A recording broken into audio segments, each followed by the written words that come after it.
আজ পানপুরে কর্মীদের 10ই মার্চ জনগর্জন নিয়ে এক আলোচনা সভায় জগদ্দলের বিধায়ক সোমনাথ শ্যাম, বীজপুরের বিধায়ক সুবোধ অধিকারী বক্তব্য রাখেন।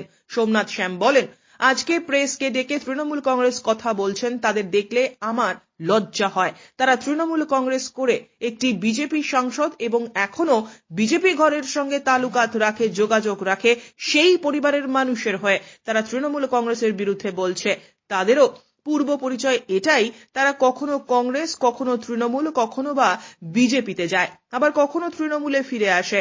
সেই ধরনের মানুষের কথা সবার সামনে রাখা হয়, তাহলে কথার কোনো দাম থাকে না। তাদের পূর্ব পরিচয়টা একটু দেখে জেনে নেবেন কতবার দল বদল করেছে। তারা দল বদল করার পালা নিয়ে চলে, তারা দল বদল ছাড়া কিছুই বোঝে না, নিজের আখের গোছাতেই শুধু ব্যস্ত থাকে।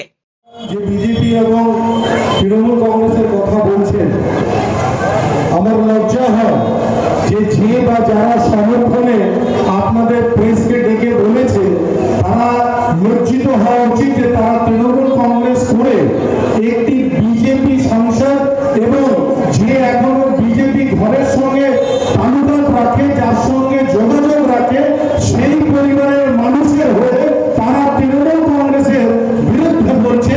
তাদেরও পূর্ব পরিচয় এটাই যে তারা কখন কংগ্রেসে থাকে, কখন তৃণমূলে আসে, কখন বিজেপিতে যায়, আবার কখন তৃণমূলে আসে। সেই ধরনের মানুষ এর কথা যদি আজকে মানুষের সামনে রাখা হয়, তার কোনো কথার দাম থাকে না। তো যারা প্রেস করে আপনাদের বলেছে এবং যাদের কথা আপনারা জিজ্ঞাসা করছেন, তাদের পূর্ব পরিচয়গুলো একটু জেনে নেবেন। কতবার দল বদল করেছে, তারা হচ্ছে দল বদল করার পালা নিয়ে চলে, তারা দল বদল ছাড়া আর কিছু বলে না। নিজের আখের গোছায়, নিজের কাজ করে, তার বাইরে তারা কিছুই বোঝে না। আপনাদের বোঝাই উচিত যে যেহেতু ছেলে এখনো বিজেপিতে, সেই জন্য শুভেন্দু অধিকারী, যার নাম আমি নিতে চাই না, সে তার বিরুদ্ধে বলে না, বলে তার বিরুদ্ধে আমি কিছু বলবে না, কেন যে কোনো সময় যোগ দিতে পারে আবার বিজেপিতে, সেই জন্য জায়গাটা ছেড়ে রেখেছে। সাধারণ ব্যাপার, আপনারা দেখেছেন বিজেপি থেকে অনেক এমএলএ আমাদের তৃণমূলে জয়েন করেছে, কিন্তু আপনারা একটা জেনে রাখুন, এমএলএ দিয়ে কিন্তু প্রধানমন্ত্রী আর স্বরাষ্ট্রমন্ত্রী হয় না। বিজেপি সংসদ তৃণমূলে জয়েন করেছে, তার ঘরে ইডি নেই, সিবিআই নেই, অথচ এমপি দিয়ে কিন্তু প্রধানমন্ত্রী হয়, স্বরাষ্ট্রমন্ত্রী হয়, সেখানে কোনো ইডি সিবিআই নেই। আপনারা বুঝে নিন এই আতা সব মানুষই বোঝে। আর আপনাদের এটাও বলে দিই, আপনারা একটা বাইক প্রধানমন্ত্রী অমিত শাহ, স্বরাষ্ট্রমন্ত্রী যদি বিরুদ্ধে এই সংসদ, বিজেপি সংসদ বলে থাকে, তাহলে আমি কালকে রাজনীতি ছেড়ে দেবো। যদি বলে আমি কালকে থেকে আমি আমার নিজের এমএলএ পদ থেকে কথা দেবো, যদি একটা বাইক দিয়ে থাকে। আপনাকে চ্যালেঞ্জ নিলাম, আমরা সবাই বুঝি, দলও বোঝে, ব্যারাকপুর লোকসভার মানুষও বোঝে, এটা আপনার চ্যালেঞ্জ হলো।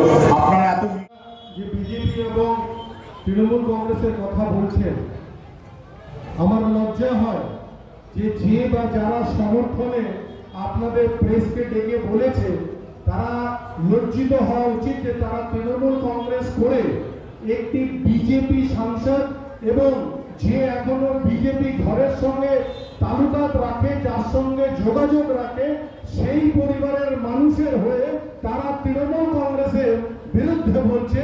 তাদেরও পূর্ব পরিচয় এটাই যে তারা কখন কংগ্রেসে থাকে, কখন তৃণমূলে আসে, কখন বিজেপিতে যায়, আবার কখন তৃণমূলে আসে। সেই ধরনের মানুষ এর কথা যদি আজকে মানুষের সামনে রাখা হয়, তার কোনো কথার দাম থাকে না। তো যারা প্রেস করে আপনাদের বলেছে এবং যাদের কথা আপনারা জিজ্ঞাসা করছেন, তাদের পূর্ব পরিচয়গুলো একটু জেনে নেবেন। কতবার দল বদল করেছে, তারা হচ্ছে দল বদল করার পালা নিয়ে চলে, তারা দল বদল ছাড়া আর কিছু বলে না।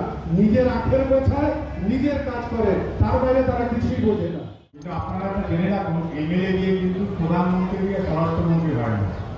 বিজেপি সংসদ তৃণমূলে জয়েন করেছে, তার ঘরে ইডি নেই, সিবিআই নেই, অথচ এমপি দিয়ে কিন্তু প্রধানমন্ত্রী হয়, স্বরাষ্ট্রমন্ত্রী হয়, সেখানে কোনো ইডি সিবিআই নেই।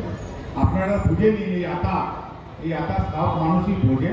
আর আপনাদের এটাও বলে দিই, আপনারা একটা বাইক প্রধানমন্ত্রী অমিত শাহ, স্বরাষ্ট্রমন্ত্রী যদি বিরুদ্ধে এই সংসদ, বিজেপি সংসদ বলে থাকে, তাহলে আমি কালকে রাজনীতি ছেড়ে দেবো। যদি বলে আমি কালকে থেকে আমি আমার নিজের এমএলএ পদ থেকে কথা দেবো, যদি একটা বাইক দিয়ে থাকে। তা আপনাকে চ্যালেঞ্জ নিলাম।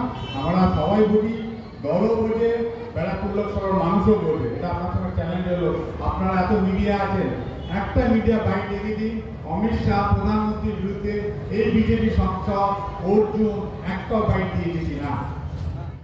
ভাটপাড়া থেকে হিমাদ্রি শেখর ভট্টের প্রতিবেদন, চ্যানেল 24/7।